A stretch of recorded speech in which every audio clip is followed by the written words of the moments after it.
Hey guys, welcome back to our channel. In this tech tutorial video, we're going to be talking about deleting your Teamspaces in your Notion account really quickly. Is it possible? And if yes, how does it work in practice? So let us guide you through this really quickly. Head over to your Notion account, make sure that you're logged in with your associated workspace in the top left corner. So here on the left hand side, you will see a list of all of your associated Teamspaces. I got that one here, for example, and that one here I created for demonstration purposes.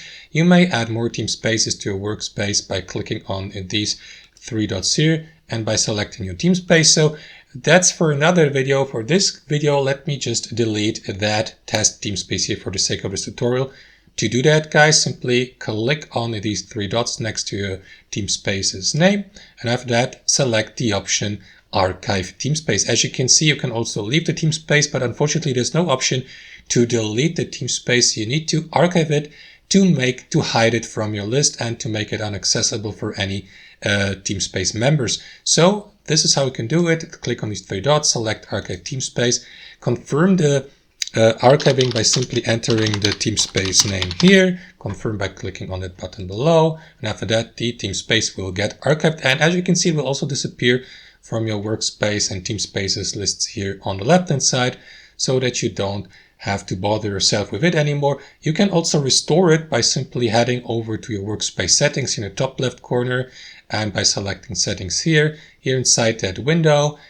Pay attention to that panel on the left hand side and then over to the Teamspaces section. And here you will see a list of all of your associated Teamspaces so that you may manage them. For example, you may see your active Teamspaces here with the ownership, the access, the update, and with these options here to the right, like adding new members, Teamspace settings, archiving, leaving, and so on and so forth. So to switch to your archive Teamspaces, simply switch that status here from active to archive. And there you go, you see your test, or in this case here, my Teamspace here. I created for demonstration purposes. To restore it, click on these three dots here to the right and restore it so that it may switch its status from archive to active again and be listed in your Teamspaces list here on the left hand side again. And that's how it works, guys. That's the only way how you can delete or remove a Teamspace. In practice, you can only archive it to hide it, and that's how it works in practice, guys. Hope you enjoyed this video, got some real value from it anyway, and we'll see each other in our next tutorial video.